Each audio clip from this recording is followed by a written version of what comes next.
हरे कृष्ण। मंदिर में जाना।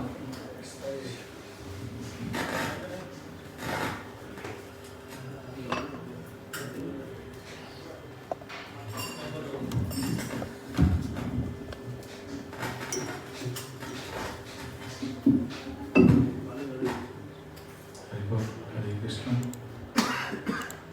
जय श्री प्रभुपाद। ओम ज्ञानतिमिरान्धस्य ज्ञानाञ्जनशलाकया चक्षुरुन्मिलितं येन तस्मै श्रीगुरवे नमः। श्रीचैतन्यमनोभीष्टं स्थापितं येन भूतले स्वयं रूपं तदामहं ददातीशपदान्तिकम् वन्देऽहं श्रीगुरो श्रीयुतपदकमलं श्रीगुरुन् वैष्णवांश्च श्रीरूपं साग्रजातं सहगणरघुनाथान्वितं तं सजीवम् साद्वैतं सावधूतं परिजनसहितं कृष्णचैतन्यदेवम् श्रीराधा कृष्णपादान् सहगणा ललिता श्रीविशाखान्वितांश्च नमो विष्णुपदाय कृष्णप्रेष्ठाय भूतले श्रीमते भक्तिवेदान्त स्वामिनिति नामिने। नमस्ते सरस्वती देवे गौरवाणी प्रचारिणे निर्विशेषशून्यवादी पाश्चात्यदेशतारिणे। हे कृष्ण करुणा सिन्धो दीनबन्धो जगत्पते गोपेश गोपिकान्त राधाकान्त नमस्तुते। तप्त काञ्चन गौराङ्गी राधे वृन्दावनेश्वरी वृषभानुसुते देवी प्रणमामि हरिप्रिये। वञ्चाकल्पतरुभ्यश्च कृपासिन्धुभ्यैव च पतितानां पावनेभ्यो वैष्णवेभ्यो नमो नमः। नमो महावदन्याय कृष्णप्रेमप्रदायते कृष्णाय कृष्णचैतन्य नाम्ने गौरत्विषे नमः। जय श्री कृष्ण चैतन्य प्रभु नित्यानंद श्री अद्वैत गदाधर शिवासादि गौर भक्तवृंद। हरे कृष्ण कृष्ण कृष्ण हरे हरे हरे राम राम राम हरे हरे।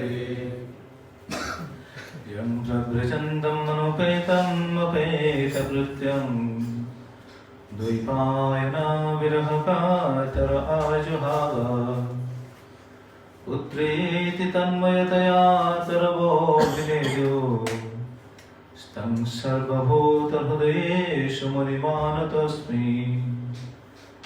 नारायणं नमस्कृत्यं नरं चैव नरोत्तमं देवीं सरस्वतीं व्यासं ततो जयमुदीरये।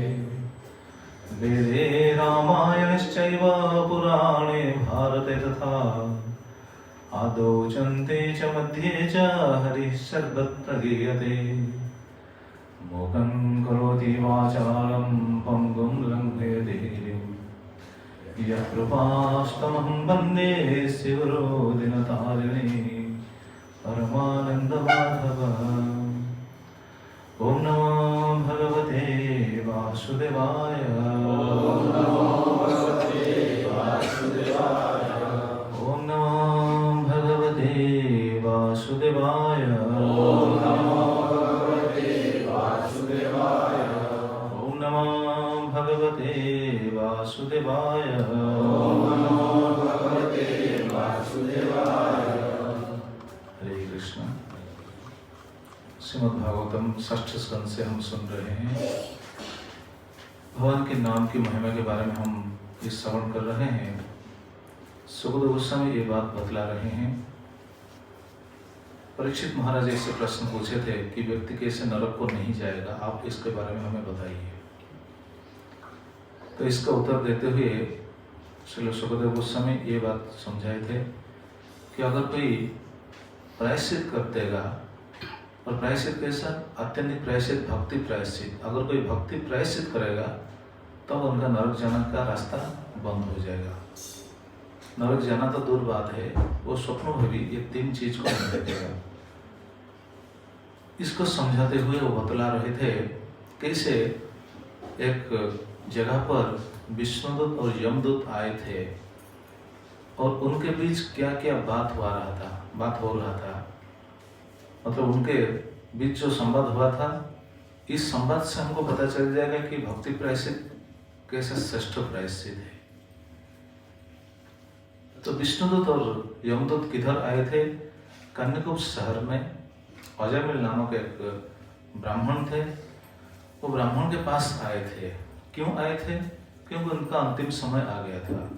जिसका अंतिम समय आ जाता है उनके पास तो यमदूत आएंगे या फिर विष्णुदूत आएंगे या फिर देवदूत आएंगे। लेकिन सुखदेव गोस्वामी जो बात बता रहे थे कि इस संसार में जो भी है वो ज्ञान सार से हो या फिर अज्ञान सार से हो, उनका बहुत पाप होता है। इसलिए हम सबको यमदूत लेकर जाएंगे, यमपुर को जरूर जाना पड़ेगा। उधर जाकर वहाँ हमारा विचार किया जाएगा कि हमारा स्थिति क्या है, हमको किधर जाना है, नरक जाना है या स्वर्ग जाना है या वैकुंठ जाना है या फिर इस संसार में दूसरा शरीर लेना है। दूसरा शरीर तो जरूर लेंगे, लेकिन नरक दंड भोगने के बाद तो जो भी हो वहां जाकर हमारा वहां विचार होता है। विचारक है यमराज। लेकिन अगर कोई भक्ति के प्रायश्चित करता है तो उनको नहीं जाना पड़ेगा। ये बात हम चर्चा कर रहे हैं जहाँ जो सुखदेव गोस्वामी बता रहे हैं।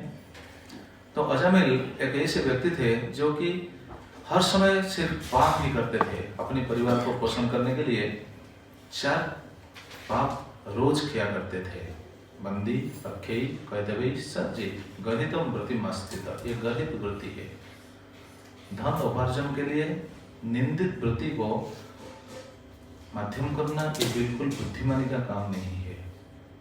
सही उपाय से धन कमाना चाहिए, सही रास्ते से धन ऐसे कमाना चाहिए। लेकिन अजामिल क्या करते थे? निंदित वृत्ति, ये गहित वृत्ति और जात्यामास देहिना, दूसरे जीवों को पीड़ा देकर ये रोज ऐसा धन कमाते थे। तो इसका परिणति बहुत भयंकर है। तो इससे अपने 10 बेटे थे और उन बेटों को या उनकी पत्नी सभी को वो ऐसे पालन कर रहे थे। 88 साल बीत गया, 88 साल हो गया, लेकिन उनको पता नहीं चल रहा है कि मैं मृत्यु के सामने हूँ, मृत्यु के करीब हूँ। ये उनको पता नहीं चलता था। वो संसार के प्रति बिल्कुल आसक्त ही थे। इसलिए सुखदेव गोस्वामी 2 शब्द से समझा रहे थे परीक्षित को कि अजामिल का स्थिति क्या है। एक शब्द पर वो बता रहे हैं वो अज्ञ थे और एक शब्द पर बता रहे थे मूढ़। मतलब दोनों का अर्थ एक ही है। समय बीतने के बाद हमारा संसार से आसक्ति को कम करके भगवान के प्रति आसक्ति ज्यादा बढ़ाना चाहिए। लेकिन अजामिल का स्थिति दूसरा था, बिल्कुल उल्टा था। संसार के प्रति आसक्ति उनका बढ़ रहा था। इसलिए हम सुने थे ना, भुंजन प्रविवन खादन बालक स्नेह जंत्रित भोजयन पायन मूढ़ो नवेद आगतम अंतकम। उनके मृत्यु समय आ गया था, लेकिन वो उनको पता नहीं चल रहा था। और वैसे मृत्यु समय तो आ गया था जब 3 यमदूत आकर उनके घर पर पहुंच गए थे। 3 दूतों को देखकर वो भयभीत होकर चिल्लाने लगा। चिल्लाते हुए वो किसको पुकारा? अपने बेटे नारायण को पुकारा। क्योंकि जब भयभीत हो जाता है कोई, भयभीत हो जाने के बाद वो बिल्कुल उनके मुख से तो शब्द नहीं निकल पाएगा। अगर निकलेगा तो किसका नाम आएगा? जिनको वो बहुत प्यार करता है उनका नाम ही उनके मुख पर आएगा। वैसे तो नाम तो नहीं आ सकता है। भयभीत होने से बिल्कुल कंठ से बिल्कुल बात स्फुरित नहीं होगा। अगर स्फुरित होता है तो जिनको ज्यादा प्रेम करते हैं उनका नाम ही आएगा मुख पर। तो अजामिल किसको ज्यादा प्यार करते थे? अपने छोटे लड़का नारायण को। इसीलिए नारायण का नाम उनके जीवा पर आ गया। लेकिन कैसा आया? वैसे प्रेम से या श्रद्धा से नहीं, भयभीत होकर।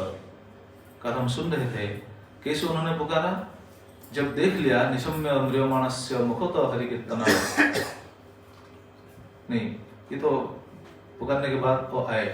जब वो देख लिया कैसे यमदूत कैसे थे, भयंकर थे। सपाश हस्तान त्रीन दृष्ट्वा पुरुषान अति दारुणम। सपाश हस्तान, पास लेकर आए थे 3 यमदूत और बहुत दिखने के लिए बहुत भयंकर थे। वक्रतुंडा ऊर्ध्वरमणा आत्मनाम नेतुम आगतम। उनके आत्मा को लेने के लिए वो आए थे। इनको देखकर सहसा उनके मुख से नारायण नाम निकल गया। नारायण को बुला लिया। जब नारायण को बुला लिया उस समय एक विचित्र स्थिति हो गया, एक मिराकल हो गया। निशम्य म्रियमाणस्य मुखतो हरि कीर्तनम भर्तुर्नाम महाराज पार्षदा सहसा अपतन। सहसा, तत्क्षणात, उसी समय ही, जिस समय उनके मुख से ये नाम निकला, नारायण नाम निकलने के बाद तुरंत पार्षदा, विष्णु पार्षद आकर पहुंच गए। कितने पार्षद आए थे? विष्णु पार्षद 4 आए थे। यमदूत कितने आए थे? 3 आए थे। कल हम सुन रहे थे इसके बारे में, क्यों 3 आए थे यमदूत, क्यों 4 विष्णुदूत आए थे। तो जो भी हो, विष्णुदूत आकर देख रहे हैं यमदूत क्या कर रहे थे। उस समय उनका जो हाथ में जो पास था, वो पास लेकर राजा मिल के गले पर बिल्कुल बांध कर वो खींच रहे थे। वो तो मृत्यु का समय है ना, जातना शरीर के ऊपर वो पास को बांध करके वो खींच रहे थे। लेकिन जब वो देखे, विष्णुदूत आकर देखे, तुरंत वो देखकर उन्होंने तुरंत वारण किया। कैसे वारण किया? कल हम सुन रहे थे। क्या कहते हुए वारण किया? इमं अजामिलं वैष्णवं महाविकर्ष्य, अरे महाविकर्ष्य यदि जीवितुम इच्छेत। ये अजामिल, ये वैष्णव है, इनको खींचो मत, खींचो मत। अगर जीना चाहते हो तो इनको खींचो मत। देखिए, जिनको आज तक भी सभी लोग संसार में अजामिल का नाम जो सुनता है, वो डायरेक्ट बोलेंगे कि अजामिल एक महापापी थे। ठीक है, उनके कार्य के कारण उनको महापापी जैसे सब कुछ बोल रहे हैं, सब लोग बोल रहे हैं। लेकिन देखिए, उनके लिए कौन यहाँ युक्ति कर रहे हैं? विष्णुदूत युक्ति कर रहे हैं। उनके लिए वो ही बोल रहे नहीं, ये वैष्णव है, अजामिल वैष्णव है। उनके लिए विष्णुदूत ऐसा युक्ति कर रहे हैं। इमं अजामिलं वैष्णवं महाविकर्ष्य, रे महाविकर्ष्य यदि जीवितुम इच्छेत। अगर जीना चाहते हो तो उनको खींचो मत। मतलब देखिए, जो सभी जीवात्माओं के लिए भय का कारण हो सकते हैं, यमदूत सभी जीवात्माओं के लिए भय का कारण है, क्योंकि वो लेकर दंड देंगे क्या बोलते हैं, नरक में। लेकिन उनको भी विष्णुदूत आकर ऐसे उनको ऐसे धमक देकर बोल रहे हैं, अगर जीना चाहते हो तो उनको छोड़ दो। जब ये बात सुने यमदूत, वो उसी समय हैरान हो गए। अरे हम तो हमारा ड्यूटी कर रहे हैं, ये 4 लोग कौन है, ये कहां से आए हैं, ये हमको क्यों वारण कर रहे हैं। वो ऐसा हैरान हो गए। हैरान होकर वो बोले, क्यों आप हमको वारण कर रहे हो? आप हमको वारण कर रहे हो, इसका मतलब क्या है? इसका मतलब ये है कि अब धर्मराज के शासन को आप वारण कर रहे हो। क्यों धर्मराज के शासन को क्यों वारण कर रहे हो? हम हमारे ड्यूटी कर रहे हैं, लेकिन आप क्यों वारण कर रहे हो? जब ये बात बोले, उस समय क्या हुआ, हम ये बात को कल हम विराम दिए थे। उचो निषेधिता तांस्ते वैवस्वत सुरपरा के जो प्रतिषिद्धारो धर्मराज से शासन। वो बार बार बहुत 3-4 प्रश्न एक साथ पूछ लिए। जब उनको वारण किया गया, तत्क्षणात उन्होंने पूछ लिया, क्यों हमको धर्मराज के शासन को आप क्यों वारण कर रहे हैं? और दूसरे श्लोक में क्या बता रहे हैं, क्या पूछ रहे हैं? कस्य वा उत आयाता कस्मात् अस्य निषेधतः किं देवा उपदेवा वा जयं किं सिद्ध सप्तमा। कस्य वा उत आयाता, आप सब किसके दूत है? उत आयाता, आप सब कहां से आए हैं? कस्मात् अस्य निषेधतः, किस कारण इनको लेने के लिए आप वारण कर रहे हो? किंग देवा, आप कोई देवता, उपदेवा, कोई उपदेवता, या फिर कोई सिद्ध पुरुष हो? क्यों ऐसा पूछ रहे थे? कल हम इसके बारे में चर्चा कर रहे थे। क्यों पूछ रहे थे? क्योंकि उनका शरीर का आभा बहुत बहुत क्या बोलते हैं, बहुत तेजस्वी थे वो, और देखने के लिए बहुत आश्चर्य लगते थे, तेजवान थे, बहुत सुंदर दिखते थे। तो इससे ये भी हमको पता चलता है कि आज तक, मतलब उस समय तक यमदूत ने विष्णुदूत को कभी किधर भी देखा नहीं था, इसलिए पूछ रहे हैं। उनका शरीर का आभा तेज कैसा था? 3 श्लोक में हम चर्चा कर रहे थे। सर्वे पद्म पलासख्या पीत कोशय वासस किरीटिन कुंडलिन लसत पुष्कर मालिन। सभी के आँख कैसे? कमल नयन, कमल के फूल जैसे होते हैं वैसे ही आंखें। सर्वे पद्म पलासख्या, और पीत कोशय वासस, सभी पीत वसन धारण किए हैं। किरीटिन कुंडलिन लसत पुष्कर मालिन, सभी विष्णुदूत किरीट मतलब वो मुकुट पहनते थे, और कुंडल भी पहनते थे, पहन कर आए थे, मतलब वो उनका स्वरूप है, वो उनका रूप है। और लसत पुष्कर मालिना, कमल के माला, वो भी लसत, वो भी ताजा सतेज, ऐसा मुरझाया हुआ नहीं, सतेज है। और उनके शरीर से दीप्ति निकल रहा था, और दिखने के लिए वो कैसे थे? सर्वे च नूत्न वयस सर्वे चारु चतुर्भुजा धनो निसंग असी गदा शंख चक्र अंबुजश्रिय। सर्वे नूत्न वयस, दिखने के लिए बहुत सुंदर दिखते थे, और नूत्न वयस मतलब नव किशोर, इसके बारे में हम कल चर्चा कर रहे थे।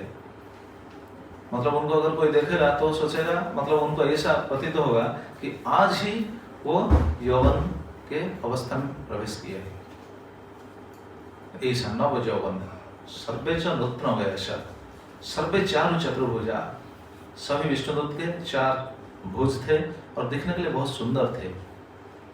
और क्या क्या उनके हाथ में था? धनु, निसंग, असी, गदा, शंख, चक्र, अंबुजा, मतलब शंख, चक्र, गदा, पद्म के साथ भी और क्या था? धनुष, बाण और असी, ये भी था।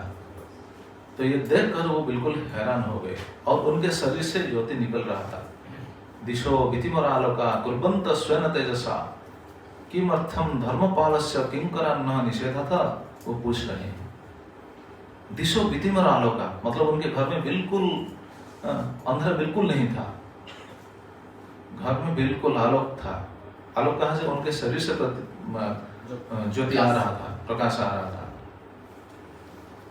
दिशो वितिमरालोका कुर्वन्त स्वेन तेजसा, स्वतेज मतलब उनके शरीर से ही वो आभा निकल रहा था। तो विष्णुदूत को वो जमदूत ऐसे पूछ रहे हैं, किमर्थम धर्मपालस्य किंकरान् न निषेधतः, न हम धर्मराज के किंकर है, धर्मराज के किंकर को आप लोग क्यों बारण कर रहे हो? यहाँ हम कथा विराम दिए थे। जब ऐसा पूछने लगे, उसी समय विष्णुदूत क्या कहें अब सुनाएंगे। शिशुकोवाच इत्युक्ते जमदूते वासुदेवोक्तकारिण तान् प्रत्युचु प्रहस्येदं मेघनिर्हादया गिरा। इत्युक्ते वासुदेवोक्ते, अच्छा इत्युक्ते जमदूते वासुदेवोक्तकारिण, इत्युक्ते जमदूते, यमदूत जब ऐसा बात बोले कहने के बाद, अब वासुदेवोक्तकारिण वासुदेव के दूत, विष्णु के दूत अब कहने लगे। लेकिन कहने से पहले देखिए कितना सुंदर बताया गया है। तान प्रत्युषु, उनको उत्तर दिए, लेकिन उत्तर देने से पहले क्या किया? प्रहस्येदं, हंसने लगे। विष्णुदूत पहले हंसने लगे। क्यों हंसने लगे ये तो हम सुनेंगे। अच्छा कैसे हंसने लगे? मेघ निर्हादया गिरा, बिल्कुल मेघ गर्जन मतलब बिल्कुल गंभीर स्वर से। मेघ जब गर्जन होता है आकाश में, इधर तो बारिश नहीं होता, शायद किसी को पता नहीं होगा, लेकिन इंडिया में तो होता है ना, भारत में हम तो बारिश देखें, जब बारिश के महीने बारिश आता है कितना जोर गर्जन करते हुए आ रहा है, होता है कभी कभी। अच्छा ठीक है, तो मेघ गर्जन करके जब आएगा तो कितना साउंड, कितना सब निकलता होगा, जरा सोचिए। वैसे ही विष्णुदूत ने ऐसे मेघ गर्जन स्वर से पहले हंसने लगे। क्यों हंसने लगे? दो आचार्यों का बहुत सुंदर भाव है। मतलब विष्णुदूत ऐसा सोचकर हंस रहे हैं, ओहो दंडा दंड ज्ञान शून्य एते चोरा एवं अस्मात् भयात् धर्मराजस्य किंकर इति अनृत वदत् इति विस्मयन प्रहस्यैव। मतलब इसका अर्थ क्या है देखिए, उन्होंने क्यों हंस लिए ऐसा सोचकर, अहो दंडा दंड ज्ञान शून्य, दंड अदंड ज्ञान शून्य, मतलब तुमको ये पता नहीं कौन दंड पाने वाला है, कौन दंड पाएगा नहीं, ये तुमको पता नहीं, इसलिए हंस रहे हैं। ओहो दंड अदंड ज्ञान शून्य एते चोरा, तुम सब चोर हो। विष्णुदूत ऐसा सोच रहे हैं यमदूत को देखकर, तुम सब चोर हो। और क्या बोलते हैं, एवं अस्मत् भयात्, हमको देखकर भयभीत होकर बोल रहे हो धर्मराज से किंकर इति अमृत वदत्, धर्मराज के किंकर ऐसा अमृत मतलब मिथ्या बात बोल रहे हो, हमको देखकर भयभीत होकर ऐसा बोल रहे हो कि तुम सब धर्मराज के दूत हो, किंकर हो, ऐसा मिथ्या बात बोल रहे हो। ये समझ करके उन्होंने हंसने लगे। आप जरा सोचिए, जब धर्मराज के किंकर को ऐसा समझकर अगर उन्होंने हंस रहे थे तो उनको कैसा लग रहा होगा, यमदूत को क्या लग रहा होगा उस समय। उन्होंने बोल दिया, नहीं नहीं हम धर्मराज के किंकर है, आप क्यों ऐसा बोलते हो कि हम धर्मराज के दूत नहीं है, हम धर्मराज के ही दूत है, किंकर है। तभी विष्णुदूत ने उनको अभी पूछेंगे, ठीक है अगर आप धर्मराज के दूत हो तो ठीक है, अगर धर्मराज के दूत हो तो हमारा 5 प्रश्न का उत्तर दो, बाद में अजमिल को लेना। 5 प्रश्न का उत्तर दो। क्यों? क्योंकि अगर आप धर्मराज के दूत है तो धर्म के बारे में आपको शायद पता होगा, तो हमको बताइए। वो 5 प्रश्न पूछेंगे, आप याद रखिएगा क्या क्या 5 प्रश्न पूछेंगे। अभी विष्णुदूत आउचु, विष्णुदूत ने प्रश्न पूछे, जो यंबै धर्मराजस्य यदि निर्देशकारिण ब्रुतः धर्मस्य न तत्त्वं यच्च अधर्मस्य लक्षणम्। पहला प्रश्न, पहला श्लोक में 2 प्रश्न पूछे हैं।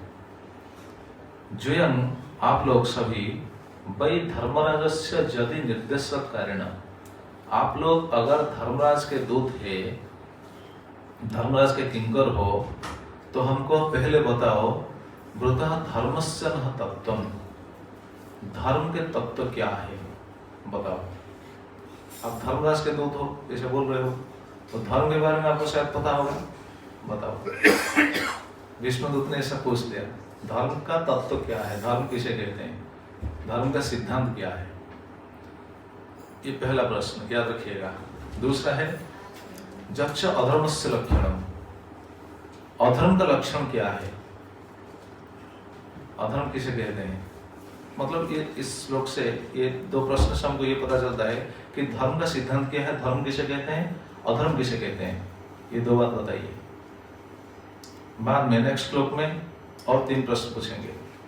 कथंचित् ध्रियते दंडं किं दास्य स्थानवीप्सितं दंड्यः किं कारणं सर्वे अहस्वित् कतिचित् नृणम्। ये 3 प्रश्न बाद में पूछ रहे। कथंचित् ध्रियते दंड, दंड कैसे दिया जाता है। जो प्राणी जाता है दंड पाने के लिए, जो पापी है दंड देने के लिए ले रहे हो नरक को, दंड कैसे दिया जाता है, देने के लिए कोई नियम है या फिर मन में जैसा आ रहा है बस वैसा दंड देते हैं, कोई नियम कानून है या नहीं, दंड कैसे दिया जाता है। कथंचित् ध्रियते दंड किं दास्य स्थानमीप्सितं, दंड पाने का योग्य पात्र कौन है, किसको दंड दिया जाता है। देखिए कितना कितना क्या बोलते हैं इंपॉर्टेंट क्वेश्चन पूछ रहे हैं। और लास्ट में पूछ रहे हैं दंड्या किं कारणं सर्वे अहस्वित् कतिचित् नृणम्, इस संसार में जितने भी लोग कर्म करते हैं, सकाम कर्म करते हैं, क्या सभी दंड पाते हैं या फिर कुछ कुछ लोग दंड पाते हैं, कोई कोई दंड पाते हैं, या फिर कोई ऐसे निकल जाते हैं दंड ना पा करके? ऐसा हो सकता है? ये 5 प्रश्न हम पूछ लिए, हम सब बता सकेंगे? कोई बता सकेगा ये 5 प्रश्न का उत्तर क्या है? हमको पता नहीं। भागवत जो पढ़ते हैं उनको शायद पता चलेगा, भागवत पढ़ने के बाद ये पता चलेगा, इस सिद्धांत को लेकर हम समझ पाएंगे। अच्छा, यमराज के दूत को ये बात मालूम है? मालूम हो सकता है? वो तो दंड देने वाले हैं ना, उनको मालूम हो सकता है? कोई बताइए। वो तो बता रहे हैं ना, हम धर्मराज के दूत हैं। जैसे पुलिस डिपार्टमेंट में जो नौकरी करते हैं, क्या उनको संविधान के बारे में कुछ मालूम नहीं है क्या? कुछ तो मालूम होना चाहिए ना? हाँ जी, कुछ तो मालूम होगा ना। तो यमराज के दूत धर्मराज के दूत है ना, उनको ये धर्म के बारे में पता होगा या नहीं? आप जरा बताएं। थोड़ा थोड़ा पता होगा, बिल्कुल नहीं, पूरा 100% पता नहीं होगा। हाँ जी, यमराज को पता है। अच्छा, उनको मालिक को तो जरूर पता होना चाहिए। तो देखिए, यमराज के दूत को कैसा ज्ञान है, अभी यमराज के दूत बताएंगे। पहला प्रश्न क्या था? धर्म क्या है, धर्म का सिद्धांत क्या है, धर्म किसे कहते हैं, धर्म का तत्व क्या है? अगर हमको पूछा जाएगा कि धर्म क्या है, बताइए, क्या बताएंगे हम? जितना लोग है उतना उत्तर आएगा, है कि नहीं? हम यहाँ जितना लोग बैठे हैं उतना उत्तर आ सकता है, नहीं? कोई बोलेगा पिता माता का सेवा करना धर्म है, हाँ ठीक है। कोई बोलेगा गुरुजन का सेवा करना धर्म है, हाँ ठीक है। कोई बोलेगा रास्ता साफ करना धर्म है, कूप खनन करना धर्म है, जलाशय खनन करना, मेडिकल क्या कंस्ट्रक्ट करना, मेडिसिन देना, रोगी की सेवा करना, दुखी रंगी की सेवा करना, ये सब धर्म हाँ है। कोई तो मना नहीं करता। तो इसे क्या पता चलता है? हम जितने लोग हैं उतना मत आएगा, सभी का मत समान नहीं होगा। लेकिन जो सब हम बोल रहे हैं वो भी सही, वो भी गलत नहीं। तो यमदूत ने क्या बताएंगे? उनको ही मालूम है ना, वो उनको थोड़ा मालूम है भगवान की सेवा करना, वो बताएंगे? ऐसा नहीं, वो बताएंगे एक बात। अगर हम सबको एक लाइन में बताना पड़ेगा कि धर्म क्या है, हम क्या बोलेंगे? भगवान की सेवा को छोड़ दीजिए, आज हम भगवान की भक्ति के बारे में हमको पता चल गया, इसलिए हम बोल रहे हैं भगवान की सेवा करना धर्म है। नहीं तो हम क्या बोलेंगे? अगर एक बात पर हमको बोलना पड़ेगा, एक लाइन में बोलना पड़ेगा, तो क्या बोलेंगे? धर्म क्या है? ये गलत काम करने से अगर समाज को कल्याण होता हो, अच्छा, समाज को कल्याण होता हो तो एक्सक्लूड करूंगा। अच्छा और क्या बोलेंगे? उसका जो ड्यूटी है पालन करने का। अच्छा, हाँ, वैसे ही सब बोलेंगे, कुछ ना कुछ बोलेंगे। तो देखिए, मत अलग अलग आएगा, जितना हम बैठे हैं उतना मत आएगा। लेकिन यमदूत ने देखिए कैसा बताया, बस एक लाइन में बता दिया धर्म क्या है और अधर्म क्या है, एक लाइन में। यमदूत ने बोले, वेदो प्रणीतो धर्मो ही अधर्मस्तद विपर्जय, वेदो नारायण सख्यात स्वयं भूइति सुश्रुमा। ये यमदूत ने बताया, उन्होंने डायरेक्ट बता दिया, वेदो प्रणीतो ही धर्म, वेदों में जो दिया गया है वो है धर्म।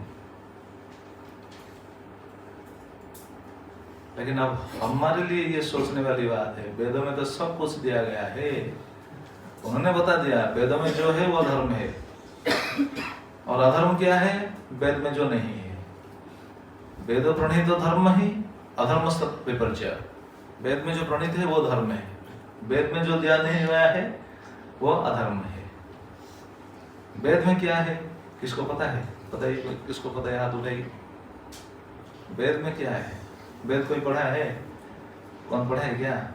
हाथ उठाइए। हमको गीता पढ़ने के लिए टाइम नहीं हो रहा है, वेद पढ़ेंगे।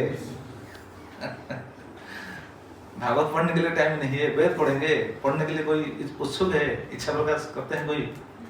मेरे पास है, पढ़ेंगे? दूंगा, पढ़ेंगे? पढ़ने से कुछ पता नहीं चलेगा।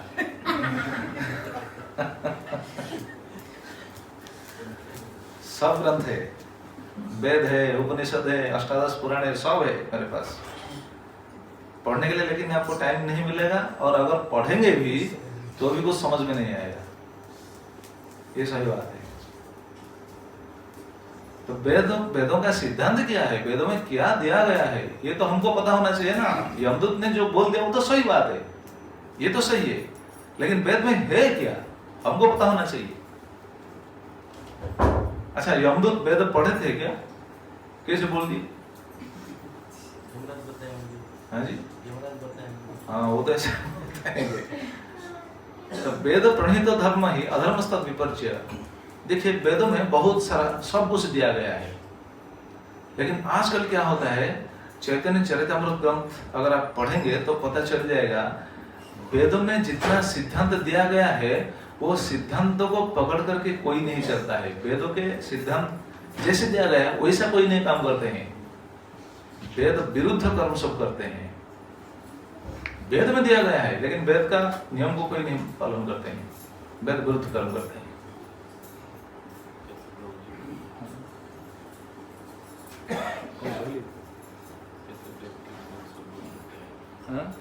कैसे वेद के विरुद्ध? अच्छा ठीक है, हम बताएंगे कैसे वेद के विरुद्ध कार्य करते हैं। वेद में दिया गया है, जो कुछ वेद में दिया गया है वो सब किस लिए दिया गया है? हमको सही रास्ते में चलने के लिए, लाने के लिए।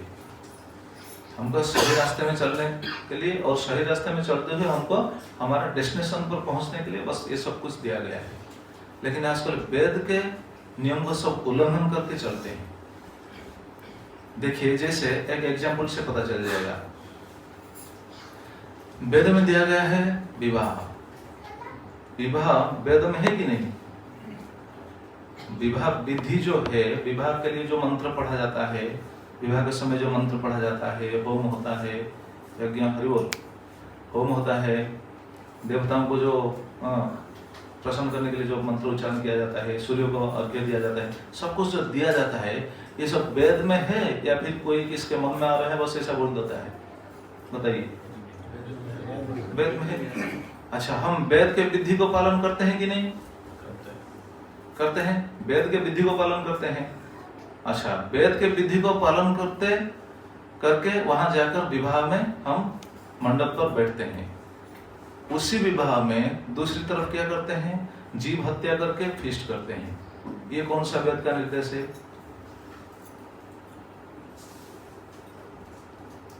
जरा सोचिए।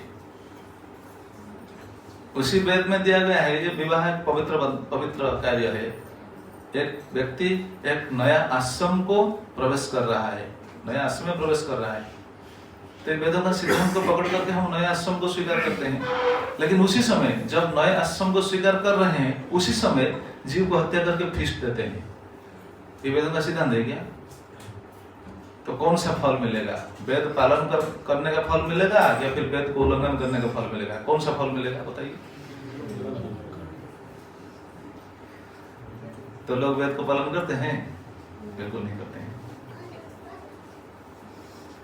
जैसे ऐसे देखा जाता है भारत में, इधर तो नहीं होगा, भारत में देखा जाता है बहुत सारा पूजा होता है। दुर्गा पूजा होता है, गणेश पूजा होता है, सरस्वती पूजा होता है। जब पूजा होता है, देखिए कितना परिश्रम करते हैं वो पूजा करने के लिए।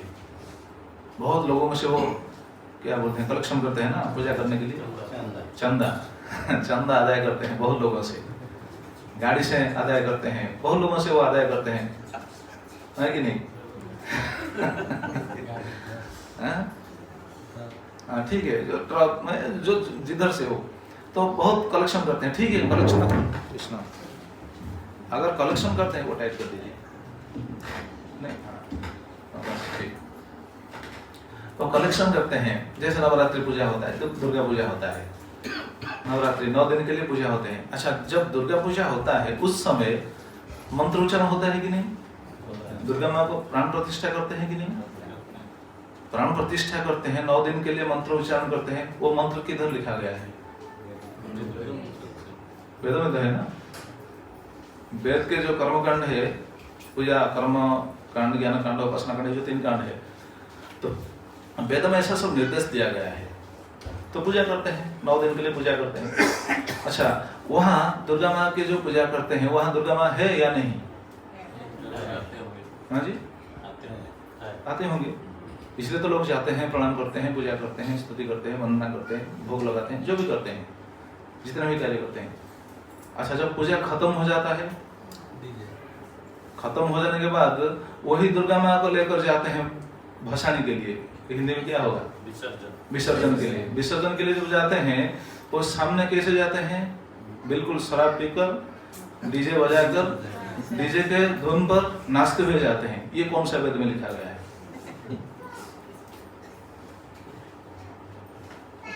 है कि नहीं? हम तो जय ब्रो, ये कौन सा वेद में लिखा गया है? अच्छा, आप सोचिए, हम तो अभी स्वीकार कर रहे हैं ना कि वहां दुर्गा माँ है।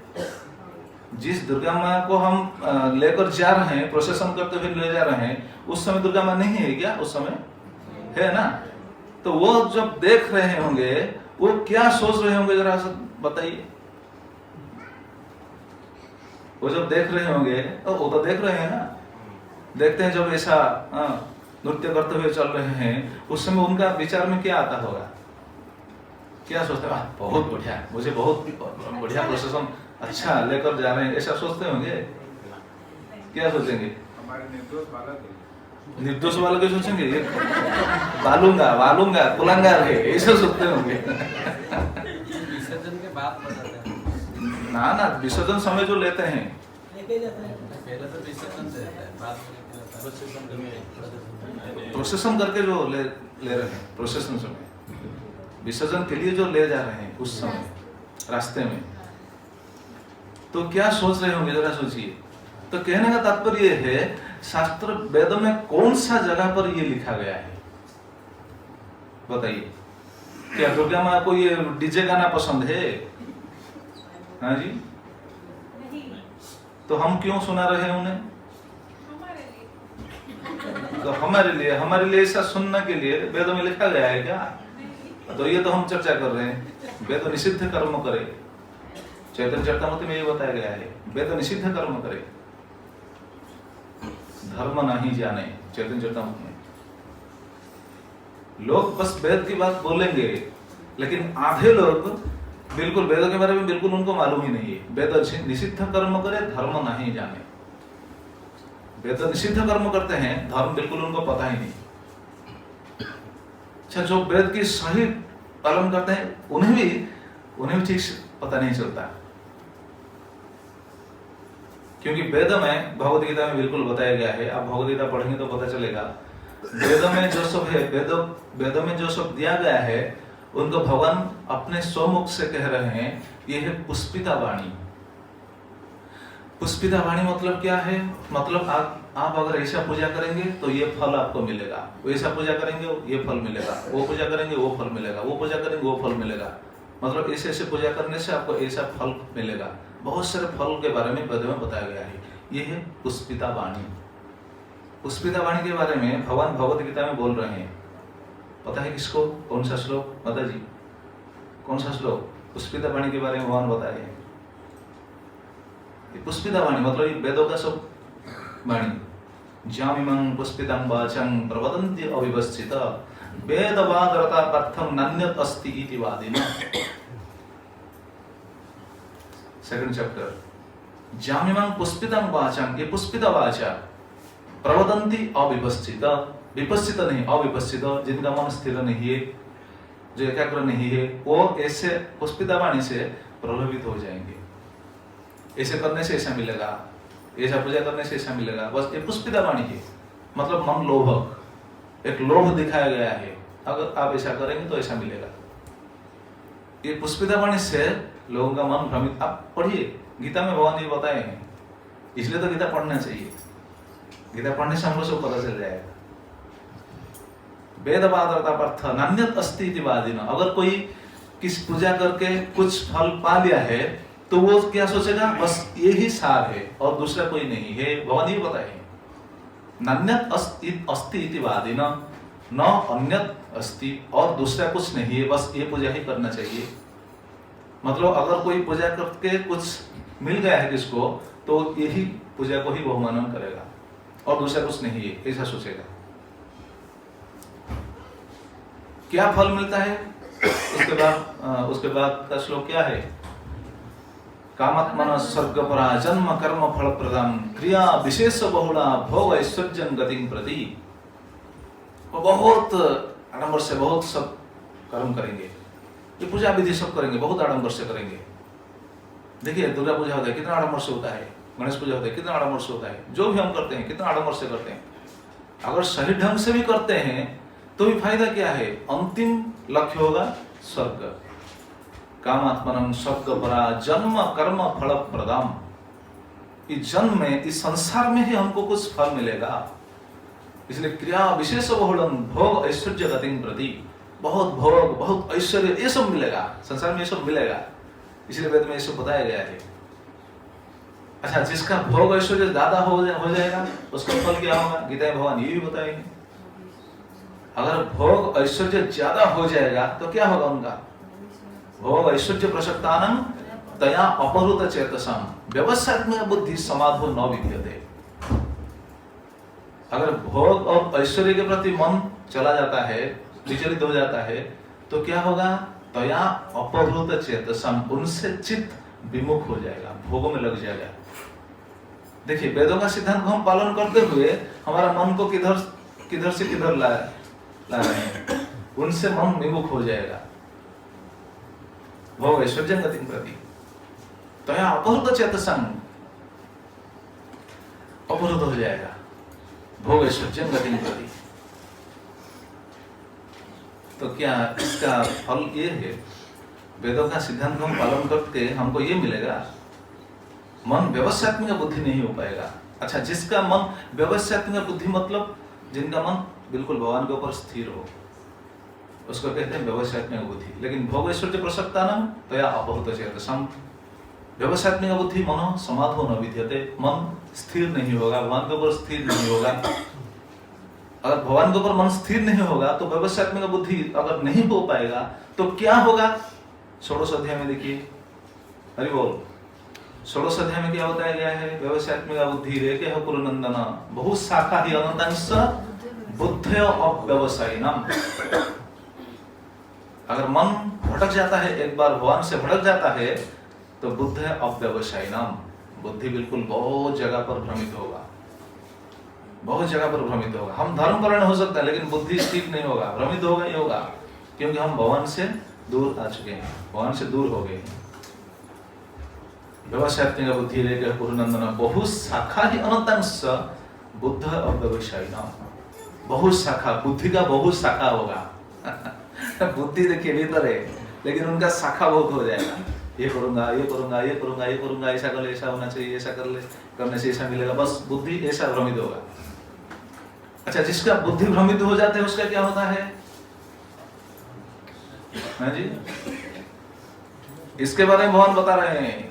जिसका बुद्धि भ्रमित हो जाता है उसका क्या होता है? अरे वो माता जी, हाँ जी, नहीं वो तो है, हाँ वो भी है, लेकिन जिसका बुद्धि बहुत जगह पर हो जाता है, भटक जाता है, विभिन्न बहुत जगह पर बुद्धि जाता है, तो क्या होता है? देखिए षोडश अध्याय भगवान क्या बताया है?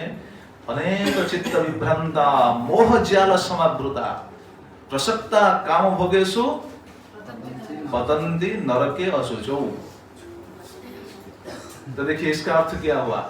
अनेक चित्त विभ्रांता, चित्त जब अनेक जगह पर भ्रमित हो जाएगा, मोह जाल समावृता, मोह रूपक जाल में वो फंस जाएगा, मोह रूपक जाल में फंस जाएगा, और मोह रूपक जाल में फंसने के बाद उनका फल क्या होगा? पतन्ति नरके अशुचौ। प्रसक्ता काम भोगेषु, काम भोग, ये मोहजाल, मोहजाल का स्वरूप होता है काम। कैसे हमारा कामना को पूर्ण करना चाहिए, भोग कैसे हम ज्यादा भोग पा सकें। प्रसक्ता काम भोगेषु, और ये काम भोग प्रति जब मन चला जाएगा, पतन्ति नरके अशुचौ, नरक को, जो अशुचि नरक है वो नरक को चला जाएगा। तो अब बताइए वेदों में क्या दिया गया है? आप नरक जाइए, समझ में आया? क्या वेदों का सिद्धांत है हमको नरक जाने के लिए? इसलिए वेदों का सिद्धांत हमको नहीं समझ में आएगा, नहीं समझ पाएंगे। इसलिए आजकल बहुत लोग ऐसा वेद पढ़ते हैं, वेद पढ़ के लास्ट में बोलेंगे वेदों में कृष्ण का नाम ही नहीं, बस ऐसा बोल देंगे। ऐसा बोलते हैं, वेद पढ़ते हैं, वेद पढ़ने के बाद बोलेंगे कृष्ण का नाम वेदों में नहीं है। सुने हैं ऐसा भी? बहुत लोग बोलते हैं, बहुत लोग बोलते हैं वेदों में कृष्ण का नाम नहीं, वेदों में भगवान के बारे में कुछ बताया नहीं गया, ऐसा बोलते हैं। लेकिन वेदों का सिद्धांत क्या है? वेदों का सिद्धांत क्या है पता है? वेदों का सिद्धांत क्या है? भगवान स्वयं बताते हैं वेदों का सिद्धांत क्या है। आप पढ़ सकते हैं भगवद गीता, जिसके पास है देखेंगे, चैप्टर 15 श्लोक 15। सर्वस्य चाहं हृदि सन्निविष्टो मतः स्मृति ज्ञानमपहनं च वेदैश्च सर्वैर् अहमेव वेद्यं वेदान्तकृत वेदविदेव च अहम्। देखिए ये श्लोक में भगवान स्वयं बताते हैं वेदैश्च सर्वैर् अहम् एव वेद्य, सभी वेदों में से जानने का चीज, वेद्य चीज क्या है, जानने योग्य चीज क्या है? मैं हूं, भगवान बता रहे हैं। मतलब वेदों का सिद्धांत क्या है? वेदों का सिद्धांत है भगवान को जानना। वेदों का फल क्या है? वेदों का फल है भगवान की भक्ति करना। भगवान स्वयं बताते हैं, आप देखिए गीता, भगवान स्वयं बताते हैं, गीता में भगवान का ही वाणी है, वेदैश्च सर्वैर् अहमेव वेद्य, सभी वेदों में से जानने का वस्तु क्या है? मैं हूं। लेकिन वेद के नियम को पालन करते हुए भी लोग भगवान को नहीं जान पाते हैं। तो जरा बताइए, वेदों को पालन करते हुए उनको फल मिलेगा? वो तो भगवान को नहीं जान पाते हैं। लेकिन यमदूत यहाँ क्या बता रहे हैं? वेद में जो लिखा गया है वो धर्म है, वेदों में जो है वो धर्म है। तो अभी हमारे लिए तो प्रश्न है ना, तो वेदों में क्या है? वेदों में तो सब कुछ है ना, तो हम किस पॉइंट को पकड़ेंगे? वेदों में तो बहुत सारा चीज है, बहुत सारा चीज दिया गया है, किस पॉइंट को हम पकड़ेंगे?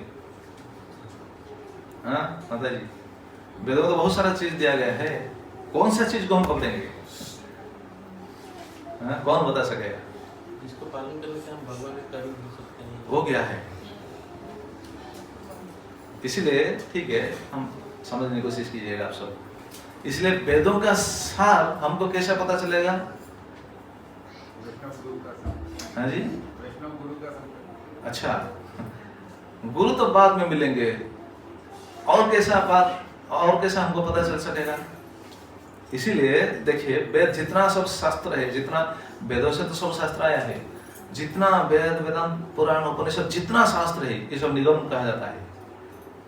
जैसे आम, सब आम खाते हैं कि नहीं? पक्का आम खाने के लिए कैसा लगता है? हाँ जी, अगर कोई खट्टा लगेगा तो खाएगा, खरीद कर लाएगा नहीं, तो आम का स्वाद है मीठा। अच्छा, वो जो आम के अंदर जो रस है, वो रस कहाँ से आया? वो वृक्ष से आया या बाहर से किधर से आया? वृक्ष से आया ना, तो मतलब रस वृक्ष में है कि नहीं? तो अगर हम जाकर वृक्ष को काटेंगे दांत में, या जड़ को काटेंगे, या शाखा प्रशाखा को काटेंगे, या पत्ता को काटेंगे, फूल को काटेंगे, क्या वो रस मिलेगा? क्यों? रस तो है तो उसके अंदर, वृक्ष में तो रस है ना। हाँ जी, तो रस है, वृक्ष में रस है, लेकिन वो रस आस्वादन होगा फल के माध्यम से, है कि नहीं? वृक्ष के जिधर भी आप चबाइए, जो भी कीजिए, वो रस नहीं मिलेगा, लेकिन रस है वृक्ष के अंदर ही है, लेकिन फल के माध्यम से हमको रस मिलता है। ठीक उसी तरह वेदों में सब सिद्धांत है, लेकिन वेदों का रस कहाँ मिलेगा? जब वेदरूपी वृक्ष का फल को हम चखेंगे, वो फल भी जब पक जाएगा, पक जाने के बाद वो मीठा होता है, और वो फल ज्यादा मीठा हो जाता है अगर उस फल पर जब सुख पक्षी अपना चोंच लगाता है कि नहीं? अगर कोई सुख पंछी अगर अपना चोंच लगाएगा किस फल के ऊपर, तो वो फल ज्यादा मीठा हो जाएगा, है कि नहीं? तो अभी बताइए, जितना सब शास्त्र है, इस शास्त्रों का फल कौन है? फल क्या है? भागवत। निगम कल्प तरद गलितं फलं सुगमुखात् अमृतं द्रव संयुतं पीवतं भागवतं रसमालयो मुहुरहो रसिका भुवि भावुका। Bhagavatam first canto first chapter third श्लोक। ये जितना सब वृक्ष, जितना सब मतलब शास्त्र है, ये सब निगम, ये सब वृक्ष मतलब वृक्ष जैसा है। और वृक्ष का फल कौन है? फल है भागवत। और भागवत ज्यादा आस्वादनीय होता है, क्यों? क्योंकि ये भागवत को फिर सुख पक्षी ने अपना चोंच मारा था। सुख पक्षी कौन है? सुखदेव गोस्वामी। सुखदेव गोस्वामी ही सुख पक्षी है, क्योंकि वो राधा रानी के सुख है। तो राधा रानी के सुख का जब ये चोंच स्पर्श हो गया, ये ज्यादा रसाल हो गया, ज्यादा आस्वादनीय हो गया। इसलिए इसका मतलब क्या है? वेदों का सिद्धांत हमको कहाँ पे मिलेगा?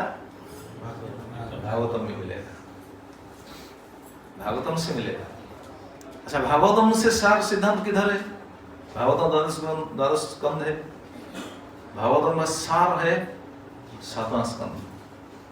सभी स्कंद तो बहुत इंपोर्टेंट है, लेकिन उनमें से अगर कोई मेन है 7वां स्कंद। 7वां स्कंद से अगर कोई ज्यादा गुरुत्वपूर्ण चीज है तो वो प्रहलाद की शिक्षा है। प्रहलाद की शिक्षा में से यदि कोई ज्यादा गुरुत्वपूर्ण शिक्षा है तो क्या है? भक्ति, नवधा भक्ति है। ये नवधा भक्ति है वेदों का जिष्ट सार। उनमें से अगर कोई ज्यादा है तो उनमें से क्या है? ज्यादा इंपोर्टेंट कौन है? भगवान का नाम। हरे कृष्णा कृष्णा कृष्णा हरे हरे, हरे राम राम राम।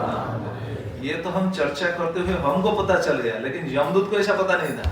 वो ऐसा तर्जुमा कर रहे थे क्या? नहीं, वो बस बोल दिए वेदों में जो है वो धर्म है, बस। हम जानने के लिए चर्चा कर रहे हैं वेदों में क्या है, ये किसी को पता नहीं। सब कुछ वेदों में से ही आता है, सब कुछ। जैसे प्रभुपाद महाराज विदेश में पहले जब प्रचार के लिए गए थे, जब विदेशी लोगों को शिक्षा दे रहे थे कि हमको जो कुछ हमको लेना है वेदों में से है, वेदों में से हमको पकड़ना चाहिए, लेना चाहिए। वो सब विदेशी लोग वो सब क्या बोलते हैं, प्रश्न कर रहे हैं। उसमें प्रश्न कर रहे थे कि हमको कैसे पता चलेगा वेद में जो है वो सही है। तो मैं बोले हाँ, वेद में जो है वो सही है, हमको विश्वास करना चाहिए, क्योंकि वेद कहाँ से आया है? वेद स्वयं भगवान के निश्वास से आया है। इसलिए वेदों का नाम क्या है? स्वयंभू। इधर भी बताते हैं स्वयंभू इति सुषम। स्वयंभू श्रीपाद सिद्धेश्वर स्वामी अपने टीका में बता रहे हैं, स्वयंभू इति नारायणस्य निश्वास मात्रेण स्वयमेव भवति, स्वयमेव प्रकटित भवति। मतलब भगवान के निश्वास से वो स्वयं प्रकट होते हैं, स्वयं आते हैं, इसलिए उनका नाम स्वयंभू। स्वयंभू और एक का नाम भी स्वयं है। किसका? ब्रह्मा जी का। ब्रह्मा जी का नाम स्वयंभू। ब्रह्मा जी स्वयं प्रकट होते हैं। भगवान की नाभि कमल से जो कमल फूल निकला था, उस कमल के ऊपर ब्रह्मा जी का ब्रह्मा जी वहां प्रकट हुए थे, इसलिए ब्रह्मा जी को स्वयंभू कहा जाता है। वेद भी स्वयं हुए। तो प्रभुपाद जो बता रहे थे विदेशी लोगों को, वो विदेशी लोगों को ऐसे समझा रहे थे। विदेशी लोग तो इतना आसानी से नहीं ग्रहण किए हैं, वो बहुत युक्ति करने के बाद फिर ग्रहण किए हैं। प्रभुपाद बोले नहीं, हमको स्वीकार करना चाहिए, क्योंकि भगवान बताया है, प्रभुपाद बताए हैं। देखो वेद में दिया गया है, ये जैसे प्रभुपाद बहुत सुंदर उदाहरण दिए थे उस समय। जैसे हम गोबर कहते हैं, गोबर को पता है ना। प्रभुपाद बोल रहे हैं देखिए, गोबर एक मल है कि नहीं? मल, हालांकि मल अपवित्र ही होता है, लेकिन गोबर पवित्र है, ये वेदों में लिखा गया है। मल अपवित्र है कि नहीं? मल अपवित्र है। हम मल त्याग करते हैं तो नहाना पड़ता है, और रास्ते में जाते हुए अगर मल को हम हमारा पैर लग जाएगा या फिर कुछ लग जाएगा तो हम फिर धोते हैं, नहाते हैं। लेकिन मल, गोबर भी एक मल है ना, लेकिन वो मल क्या है? पवित्र है। उन्होंने समझाया कि नहीं, ये पवित्र है। उन्होंने बोला हम कैसे माने? ठीक है, तुम कैसे मानोगे? उन्होंने बोला हम ये क्या बोलते हैं, लेबोरेटरी में लेकर इसको हम टेस्ट करेंगे। करो, टेस्ट करो। वो लेबोरेटरी में लेकर बस टेस्ट किया। टेस्ट करने के बाद उनको ऐसा बस पता चला, बस इतना ही पता चला कि ये बिल्कुल क्या कहते हैं, फुल्ली एंटीसेप्टिक है। गोबर में कोई ये नहीं है। गोबर का स्पर्श से बहुत रोग भी मतलब ये अच्छे हो जाते हैं। गोबर, गोमूत्र, गोमूत्र कोई पिए हैं? कोई पिया है? एक दो पीना चाहिए। गो अर्क बहुत सारा रोग मतलब चला जाता है, दूर हो जाता है। बहुत सारे रोग से हमको छुटकारा मिल जाएगा आसानी से। आजकल तो गोमूत्र मिलना भी इतना आसान नहीं है। गाय की तरह है क्या? गाय दिखाई नहीं देंगे किसके पास, कुत्ता दिखाई देंगे है कि नहीं? हर घर में अगर देखेंगे तो कुत्ता मिलेगा, गाय नहीं मिलेगा। हाँ? अच्छा, बिल्ली मिलेगा, कुत्ता मिलेगा, ठीक है। अभी दिखने लगे कि प्रभु मिनिएचर आ गई है ना, किसी गाय। हाँ? मिनिएचर गाय आई गई है, किसी को लाएंगे सब। अच्छा, हाँ, तो नानों का जमाना हो गया ना, सब छोटा छोटा। ठीक है, सब कुछ अगर छोटा लेना चाहिए तो मकान इतना बड़ा बड़ा क्यों बना दे? मकान भी छोटा बनाओ ना, उसके अंदर रहो ना। कबूतर जैसा रहते हैं, कबूतर जैसा छोटा सा घोंसला में रहता है, वैसा रहो ना। मकान बहुत बड़ा बड़ा बनाते हैं, लेकिन गाय लेने से हम सोचेंगे छोटा गाय लेंगे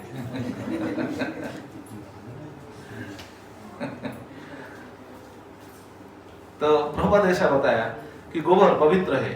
जैसे अस्थि, अस्थि एक अपवित्र चीज है कि नहीं? अस्थि को अगर रास्ता में अस्थि पड़ा होगा तो अगर हम अस्थि को भी स्पर्श करेंगे तो भी नहाना पड़ेगा। प्रभुपाद कितना सुंदर बात बताया है। अस्थि अपवित्र है, लेकिन शंख जो बजाते हैं वो क्या है? वो भी अस्थि है, लेकिन ये पवित्र है, ये पवित्र है। उन्होंने टेस्ट किया, शंख को बजाने के बाद वो टेस्ट किया, बस वो सराउंडिंग को, वायु को लेकर टेस्ट किया। वो इतना समझ पाए, हाँ ये वायुमंडल में कुछ जो वाइब्रेशन होता है, वो वाइब्रेशन का बहुत प्रभाव होता है, बस तुमने इतना पकड़ लिया। लेकिन वेदों में कहा गया है, सृष्टि से पहले वेदों में कहा गया है कि ये पवित्र है। जैसे तुलसी का पौधा, वो पवित्र है। बिना तुलसी से भगवान को हम भोग नहीं लगा पाएंगे। वो भी सब प्रश्न किए, हमको कैसे समझ में आएगा वो मतलब पवित्र है। प्रभुपाद बोले, अरे ये तो वेदों में कहा गया है। नहीं, हम टेस्ट करेंगे। बोलो टेस्ट करो, कैसा करोगे? उन्होंने टेस्ट किया, टेस्ट करके बस ये उनको पता चला कि तुलसी एक ऐसा पेड़ है, एक ऐसा पौधा है जो ऑक्सीजन लेता है, ऑक्सीजन छोड़ता है हर समय।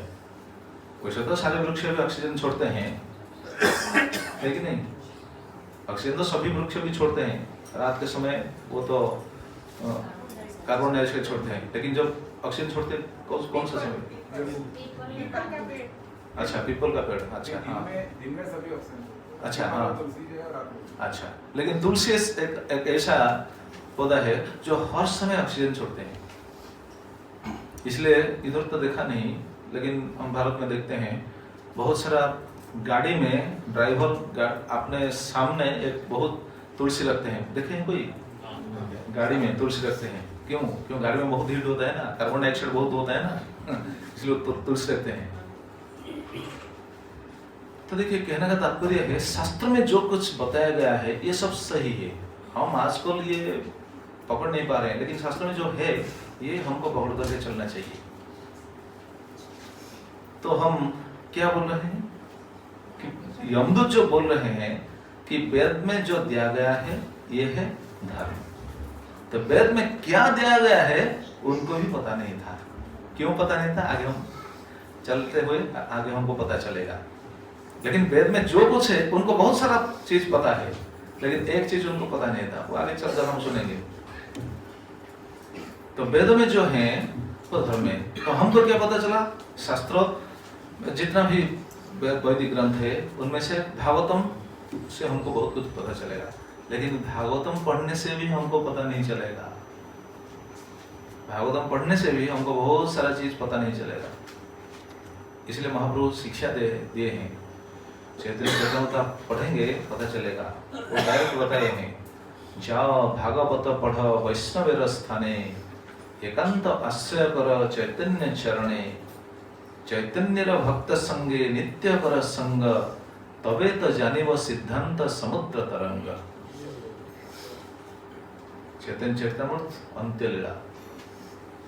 जाओ भागवत पढ़ो वैष्णवेर स्थाने। भागवत पढ़ो, भागवत सुनो वैष्णव के स्थान से। वैष्णव के मुख से भागवत पढ़ना चाहिए, नहीं तो पकड़ में नहीं आएगा सिद्धांत क्या है, समझ में नहीं आएगा। एकांत आश्रय करो चैतन्य चरणे, भगवान की शरण जाओ, वैष्णव के मुख से भागवत सुनो। वैष्णव संगे करो नित्य संग, चैतन्य भक्त संगे नित्य करो संग। चैतन्य महाप्रभु के भक्त जो वैष्णव है उनके संग नित्य करो। नित्य करते हुए जब भागवतम पढ़ोगे तो पता चलेगा, क्योंकि भागवतम का सिद्धांत कैसा है, समुद्र के तरंग जैसा है। समुद्र में कितना तरंग है, कितना तरंग आता है, किसको पता है, कोई बता सकेगा कितना तरंग है? इधर तो समुद्र में तरंग इतना आता नहीं, पूरी अगर जाएंगे तो देखेंगे कितना वेव्स आता है, कितना है, कोई गिन नहीं पाएगा। ये समुद्र तरंग जैसा भागवतम का सिद्धांत है, सब शास्त्र का सिद्धांत ऐसा है। समुद्र तरंग जैसा, मतलब किधर ज्ञान के बारे में बताया गया है, किधर कर्म के बारे में बताया गया है। देखिए भगवद गीता पढ़िए, भगवद गीता में आप कंफ्यूज हो जाएंगे। ज्ञान के बारे में बताया गया है, कर्म के बारे में बताया गया है, ध्यान के बारे में बताया गया है, तपस्या के बारे में बताया गया है, सब कुछ बताया गया है। लास्ट को बताया गया है सब कुछ छोड़कर मेरे शरण आ जाओ, ये भी लास्ट को बता दिया हुआ। लेकिन हम वो बात को नहीं पकड़ पा रहे हैं, बस जो जिस पर लग जाता है बस वो वहीं रुक जाता है। ठीक है, भगवान तो उनके कल्याण के लिए तो कहे हैं, कम से कम वो धीरे धीरे आएंगे। तो कहने का तात्पर्य है हमको समझ में नहीं आएगा अगर हम वैष्णव के संग नहीं करते हैं, तो पढ़ते हुए भी हमको समझ में नहीं आएगा। इसलिए कहा गया चारी वेद दधि भागवत नवनीत मंथिले न सुख खाइले न परीक्षित। चार वेदों को अगर दधि के समान किया जाता है तो भागवत क्या है, भागवत है नवनीत। दधि को मंथन करते हैं ना, माँ यशोदा जो मंथन कर रहे थे। आप कौन माता जी मंथन कर रहे हैं? दधि मंथन किए है कोई? अच्छा, इन्हें मतलब अच्छा, दधि को मंथन करने के बाद आता है माखन नवनीत। तो ये सभी शास्त्रों को अगर दधि के समान किया जाता है तो उनका मंथनकारी कौन है? सुखदेव गोस्वामी। सुखदेव गोस्वामी मंथन करते हुए जो सार वस्तु नवनीत को निकाला है, वो निकाला नवनीत, और ये दिया किसको? परीक्षित महाराज को। मंथी लेना सुख, खाई लेना परीक्षित। परीक्षित महाराज ने भागवतम रूपी नवनीत को आस्वादन किया। इसका मतलब नहीं कि ये नवनीत खत्म हो गया, हमारे लिए नहीं है, हमारे लिए भी है।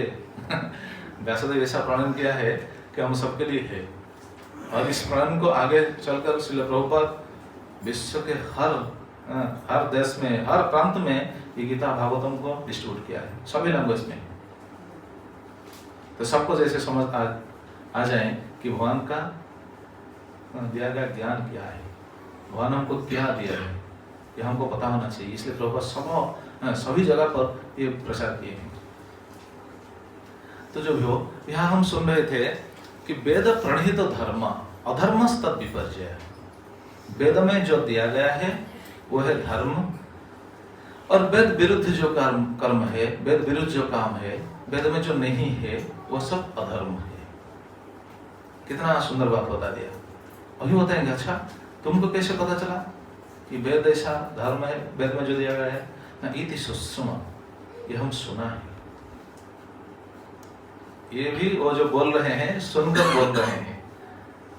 देखिए श्लोक में बताया गया है ना, वेद प्रणीत धर्म है अधर्म तद विपर्जय। वेद नारायण स्वयं, वेद नारायण साक्षात स्वयंभू इति सुश्रुम।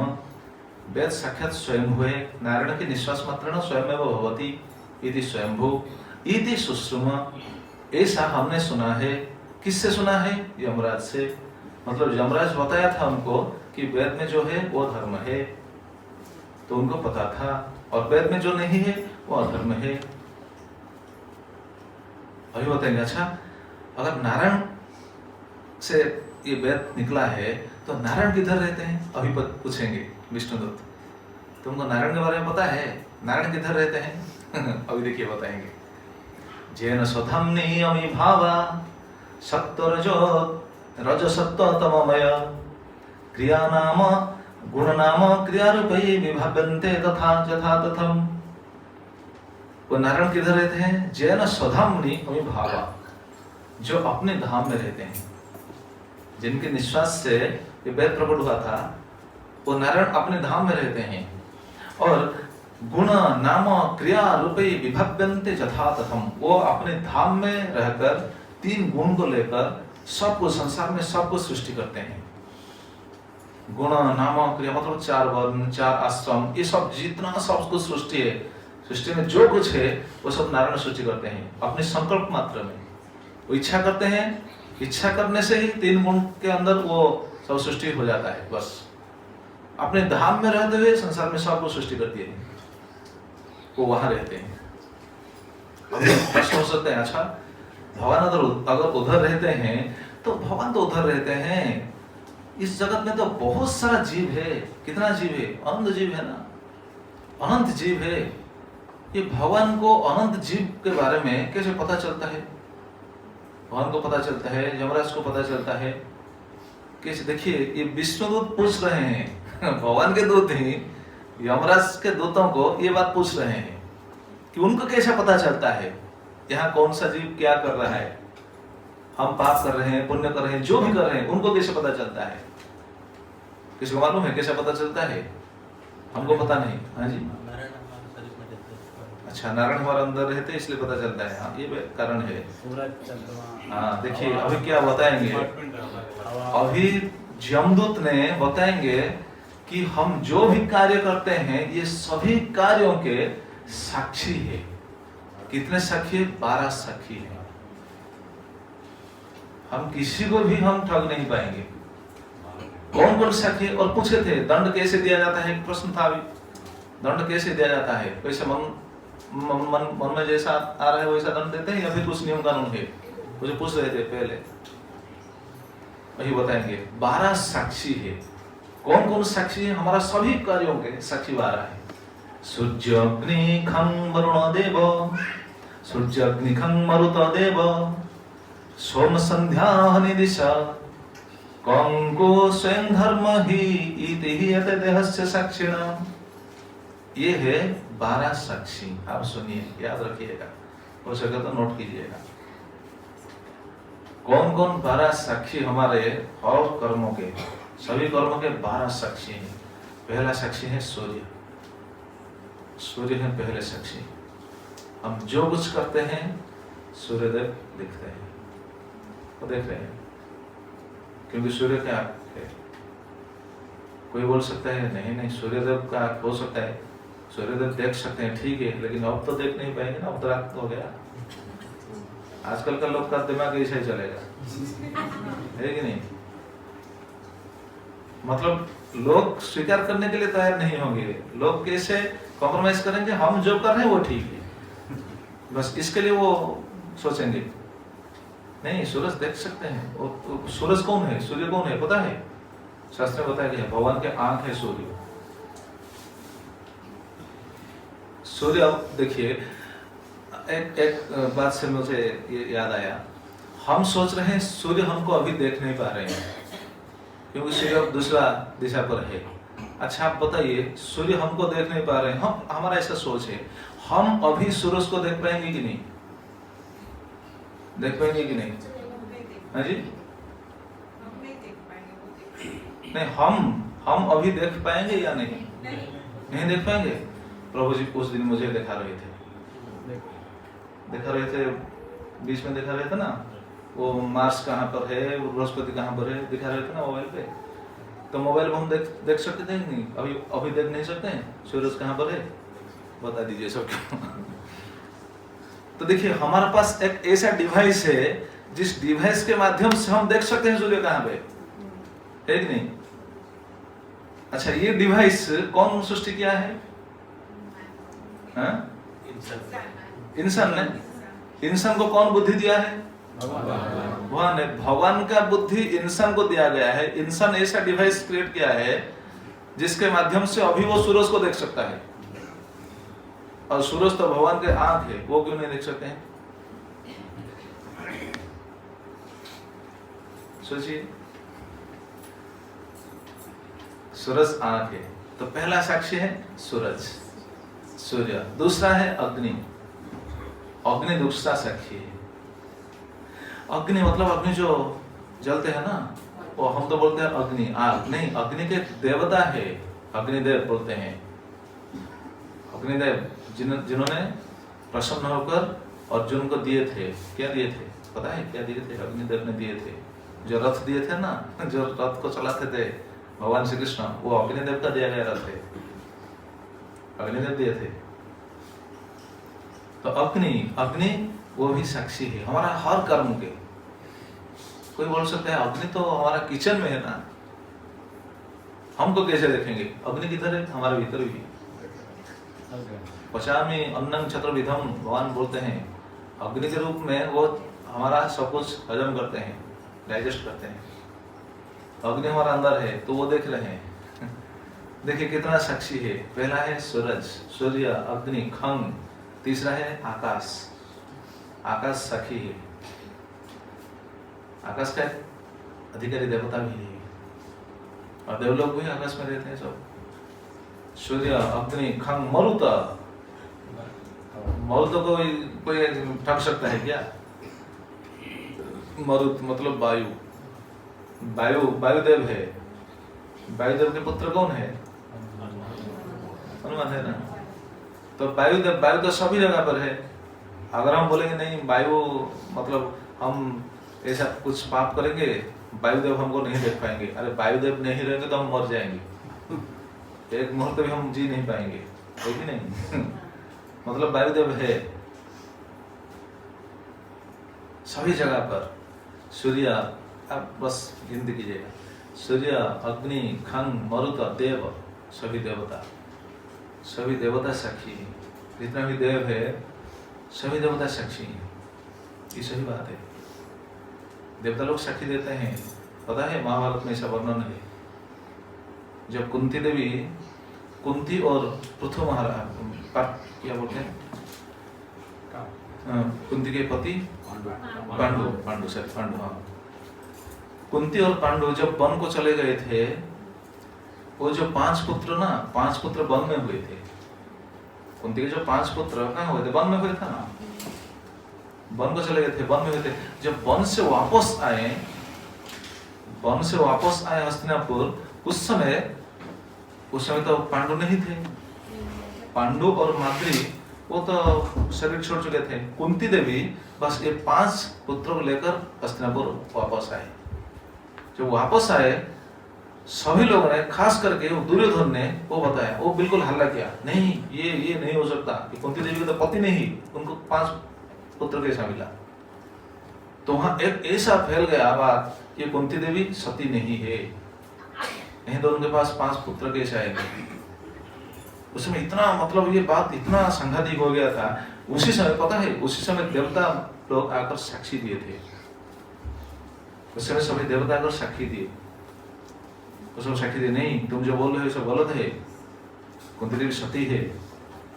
कुंती देवी के सतीत्व के ऊपर कोई भी प्रश्न नहीं हो सकता है। तो देवता लोग साक्षी है, ये सही बात है, देवता लोग सब साक्षी है। तो कितने हुए? सूर्य, अग्नि, खंग, मरुत, देव, सोम, नेक्स्ट है सोम, चंद्रमा आकाश में, सोम चंद्रमा साक्षी है। सूर्य, अग्नि, खंग, मरुत, सोम, संध्या समय का साक्षी। हम तो सुन रहे थे उस दिन संध्या समय का एक देवी है, वो पिछले कथा में हम सुन रहे थे ना, इसलिए संध्या कार्य में कुछ, संध्या समय में कुछ कार्य वर्जित है। संध्या मतलब सिर्फ संध्या नहीं, संध्या मतलब संधि समय, मतलब दिन और रात का संधि समय, और रात और दिन का भी संधि समय, सुबह और शाम संध्या।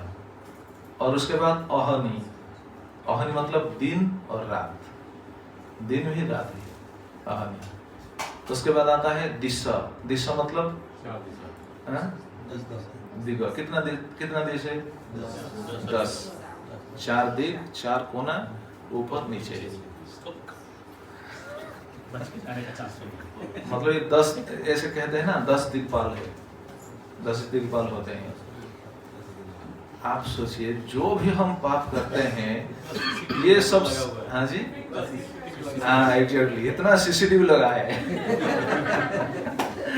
कौन से सीसीटीवी से हम निकल जाएंगे?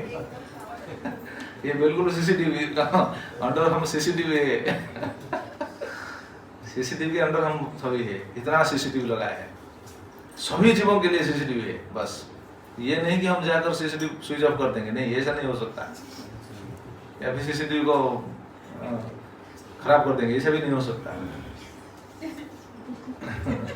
तो कितना हुआ? सूर्य, अग्नि, खंग, मरुत, देव, सोम, संध्या, अहनि, 8 हुआ, 8 है। अहनि, दिश, 9, अहनि दिश, और कंग, कंग मतलब जल, जल है साखी, जल, हम जल पीते हैं कि नहीं? बिना जल हम जी पाएंगे? जल में भी देवता है कि नहीं? जल में कौन सा देवता है? वरुण देव। कंग, कुह, कुह मतलब पृथ्वी, धरणी माता, हम धरणी माता कहते हैं ना, धरणी को माँ कहते हैं। कितना माँ होते हैं पता है? माँ कितने होते हैं? 7 और 6, कौन बोल रहे थे? 6। कितना माँ कितना होते हैं? हम सबके माँ होते हैं, हम सब तो माँ के स्वरूप में बस अपनी जन्मदात्री माता को माँ ही कहते हैं, लेकिन शास्त्र में ऐसा बताया गया है 7 माँ होते हैं। कौन कौन? 7 कौन बोले हैं? कौन बोले? अच्छा, कौन कौन 7? कौन कौन 7 माँ होते हैं? ये जानकारी होना चाहिए सभी को।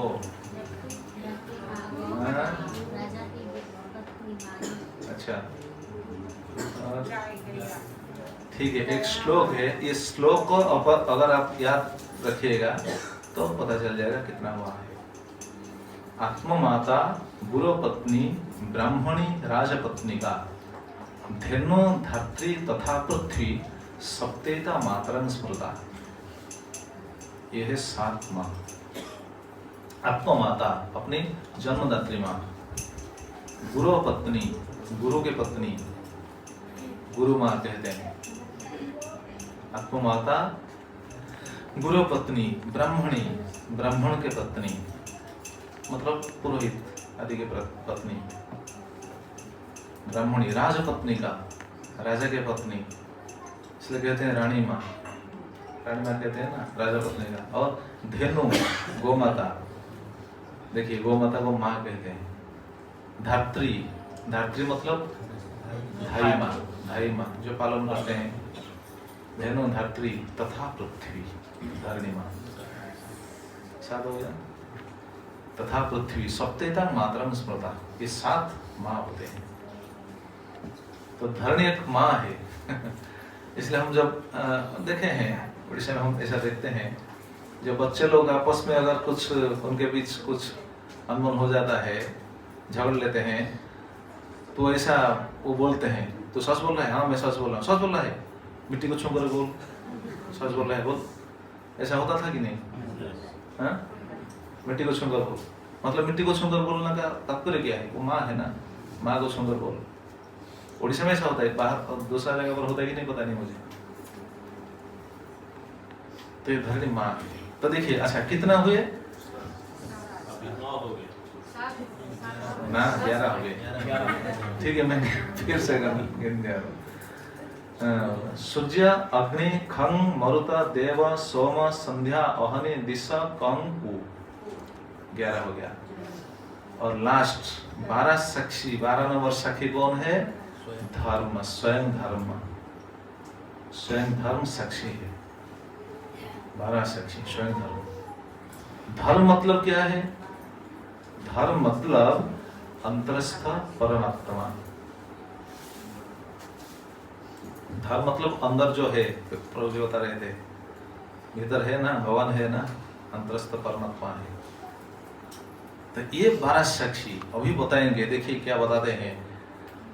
वो पहले भी पूछ रहे थे ना, कैसे दंड दिया जाता है, वैसे अपने मन में जैसा आता है वैसा देते हैं या फिर कुछ नियम है? हाँ, दंड ऐसा दिया जाता है।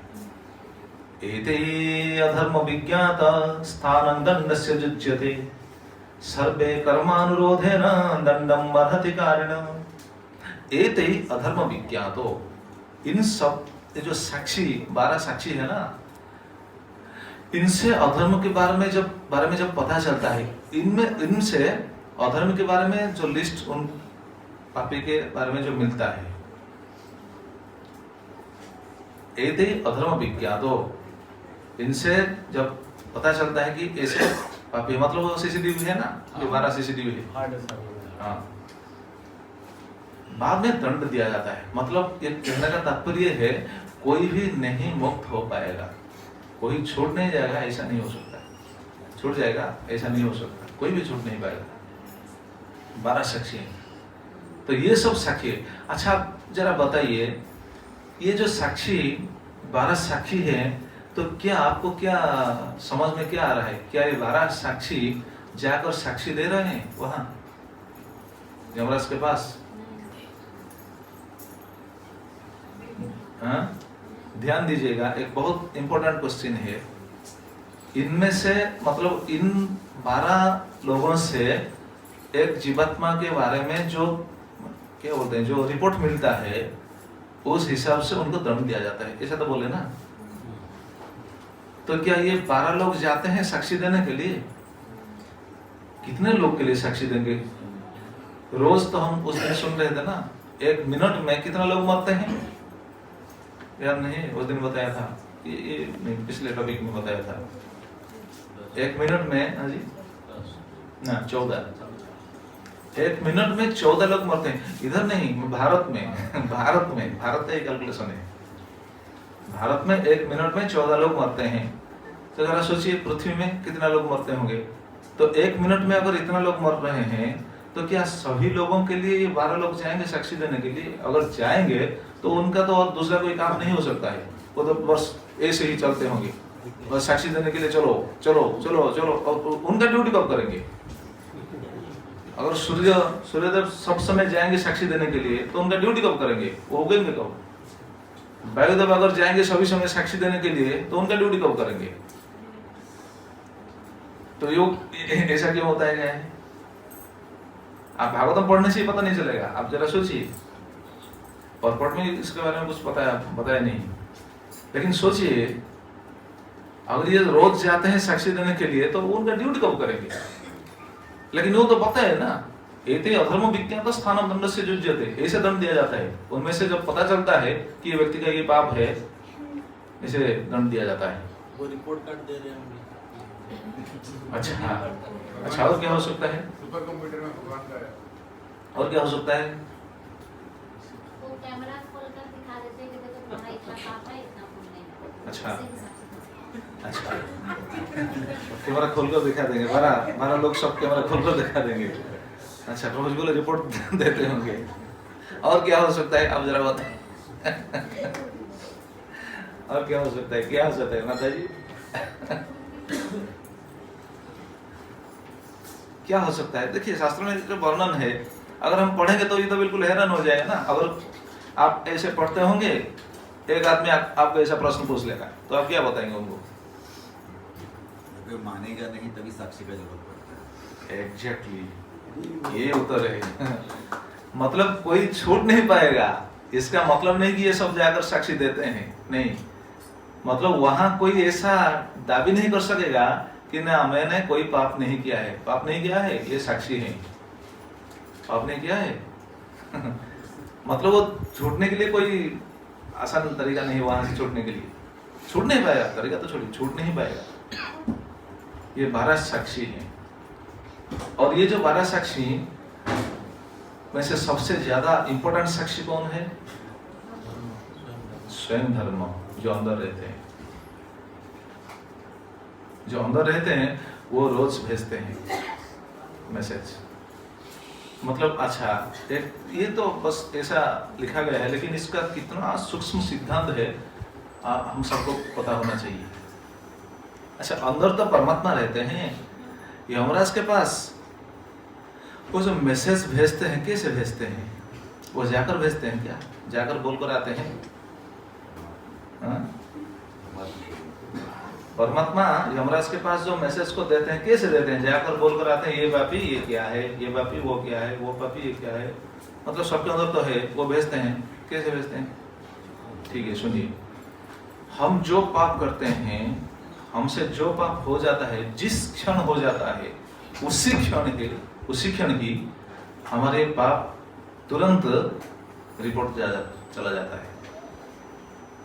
परमात्मा भेज देते हैं। कैसे भेजते हैं? कोई सोच सकता है कैसे भेजते हैं? हाँ जी, वाईफाई, आजकल वाईफाई हो गया ना। हाँ, ये तो मैं पता नहीं जा रहा था। तो देखिए, हम आजकल ऐसा मैसेज भेजते हैं कि नहीं, ईमेल करते हैं कि नहीं, व्हाट्सएप में भेजते हैं कि नहीं? इधर से आप व्हाट्सएप करते हैं कि नहीं इंडिया को, भारत को, भारत में जो आपका रिलेटिव्स है वहां तक आपका मैसेज जाता है कि नहीं? कितने समय लगता है?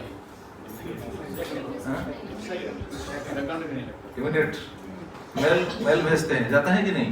एट ए टाइम एक मेल को भी बहुत सारे लोग के पास भेज सकते हैं। ऐसा हो सकता है, आजकल होता है। तो भेजने के लिए एक डिवाइस हमारे पास है, वो डिवाइस से हम ऐसा भेज सकते हैं, है कि नहीं? डिवाइस कौन क्या है? जैसे हम पहले भी बता चुके, वो डिवाइस को कौन किया है? मनुष्य किया है। मनुष्य से डिवाइस क्रिएट किया है ना। मनुष्य को बुद्धि कौन दिया है? भगवान। अगर भगवान के बुद्धि को लेकर मनुष्य इतना कार्य कर सकते हैं, तो भगवान कितना कार्य कर सकते हैं? जरा सोचिए, स्वयं अंदर है वो, है कि नहीं? तो भगवान कितना कार्य कर सकते हैं?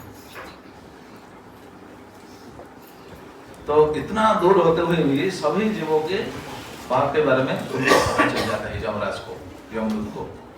इसलिए यमदूत बढ़कर, आप शायद टीवी में शायद कोई देखे होंगे, चित्रगुप्त यमराज के जो कौन लेखक होते हैं ना, सेक्रेटरी, अच्छा, यमराज के सेक्रेटरी चित्रगुप्त बैठकर बस लिखते होंगे। अच्छा, उनका मतलब उनको फुर्सत नहीं है लिखने के लिए, इतने जीव है ना।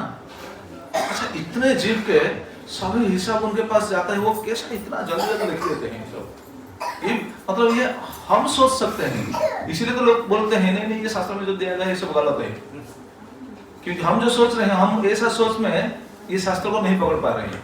इसलिए मैं चर्चा कर रहा हूँ।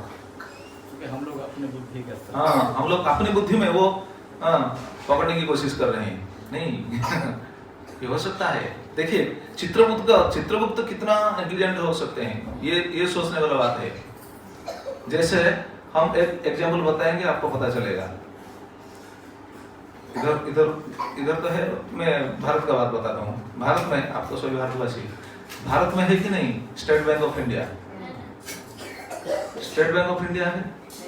स्टेट बैंक ऑफ इंडिया में एक दिन, आज का दिन, कितना पैसा डिपॉजिट हुआ, कितना धन डिपॉजिट हुआ, कितना विथड्रॉ हुआ, कितना लोन गया, ये सब बिल्कुल भारत में जितना स्टेट बैंक है, शाम को ये सब पता चलता है कि नहीं? एक जगह पर पता चल जाता है कि आज स्टेट बैंक में कितना डिपॉजिट हुआ, कितना विथड्रॉ हुआ, जो कुछ हुआ। जैसे नेटवर्क बाटल को बोलिए, या फिर जियो बोलिए, या फिर एयरटेल बोलिए, जो बोलिए, उस नेटवर्क से आज कितना, क्या बोलते हैं, कितना लोग आज रिचार्ज किया है, क्या उनको पता नहीं चलता है? कितना डाटा कंज्यूम हुआ है, कितना डाटा लोग यूज किए, इस सब कुछ उनको पता चल जाता है। कैसे पता चलता है? एक डिवाइस के थ्रू, एक डिवाइस के माध्यम से पता चलता है कि नहीं?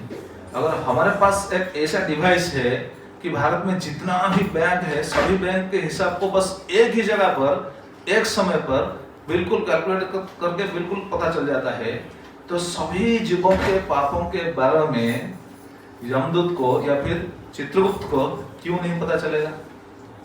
अगर हमारे पास इतना सुंदर डिवाइस है, हमारा बुद्धि से हम इतना सुंदर डिवाइस किए हैं, तो जरा सोचिए चित्रगुप्त के भीतर कितना बड़ा डिवाइस होगा।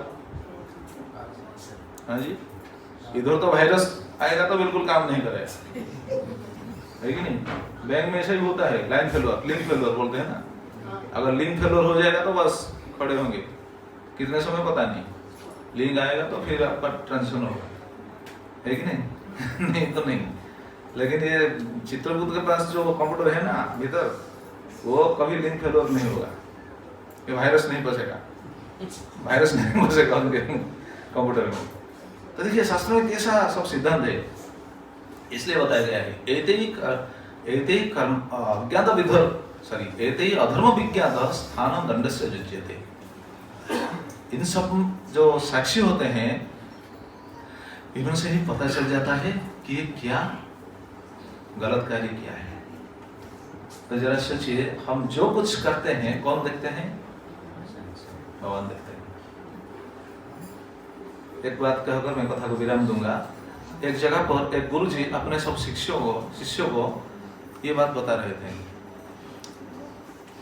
एक दिन गुरुजी ने शिष्यों को एक परीक्षा की। देखिए कितना सुंदर बात है।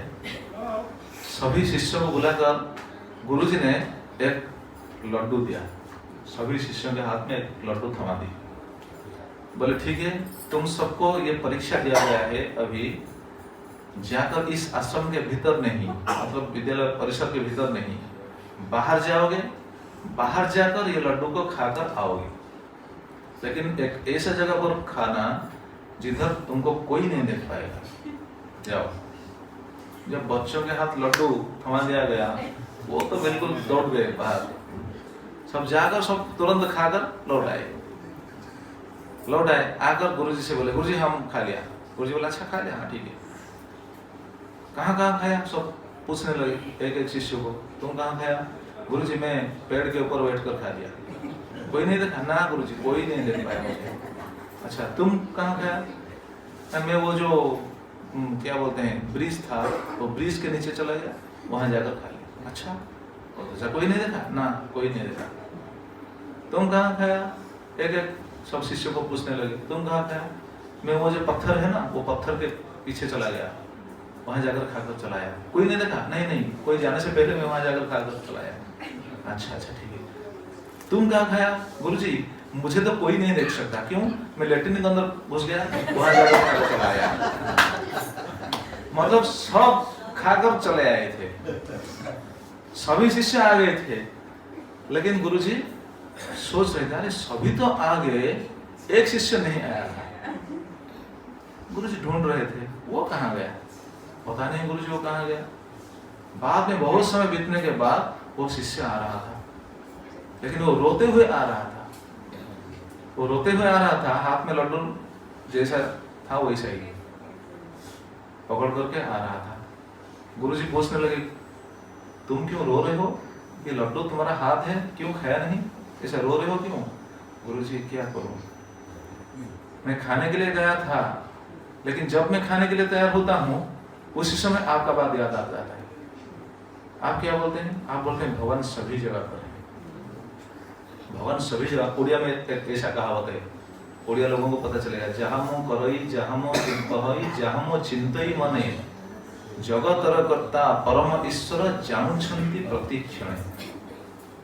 ये उड़िया में ऐसा कहावत है। मतलब जहाँ मो करई जो मैं कर रहा हूँ, जहाँ मो कहई जो मैं कह रहा हूँ, जहाँ मो चिंतई जो मैं चिंता भी कर रहा हूँ मन में, वो सब जगत के पिता परमेश्वर वो हर समय उनको पता चलता है। वो बात कहकर वो रो रहा है। गुरुजी आप बताइए मैं ऐसा कौन सी जगह को जाऊं जिधर ये खाने से भगवान को पता नहीं चलेगा? मतलब भगवान तो सब जगह पर देखते हैं ना। इसलिए गुरुजी वो शिष्य का आलिंगन किए, बोले तू ही मेरा सच्चा शिष्य है। ये सब जो शिष्य है ये सही ज्ञान को नहीं पकड़ पा रहे हैं, तू ही मेरा सच्चा शिष्य है। तो देखिए कहने का तात्पर्य है भगवान का ऐसा प्रतिनिधि है, स्वयं भगवान भी है। हम किसको ठुकराएंगे? तो हम सोच सकते हैं नहीं हम पाप नहीं करते हैं, भगवान बताए हैं पाप क्या है, कैसा चलना चाहिए, कैसा करना चाहिए, कैसा खाना चाहिए, क्या खाना चाहिए, सब आएगा, इस टॉपिक में आएगा। हम सोच रहे हैं नहीं हम जो कुछ करें ठीक है, जाएंगे नरक। नरक जाना भी सही है, वो तो साक्षी है, सीसीटीवी तो लगाया गया है। इसलिए कैसे हमको नहीं जाना पड़ेगा, इसके बारे में भी हमको सोल्यूशन मिलेगा। इसलिए हमको सुनना चाहिए, ध्यान से सुनना चाहिए, धीरे धीरे हम वो बात समझ पाएंगे। ठीक है, आज का कथा को यहाँ विराम देता हूँ। कल हम सुनेंगे उसके बाद उन्होंने क्या बताया। ठीक है, बहुत बहुत धन्यवाद, समय तो हो गया है। जय ग्रंथराज श्रीमद् भागवतम की जय, जय वृंदे देवी तुलसी महारानी की जय, श्रील प्रभुपाद जी महाराज की जय, पद्मवामन श्रील गुरुदेव की अनंत कोटि वैष्णव वृंद की, संवेद और भक्त वृंद की, निताई और प्रमानंद।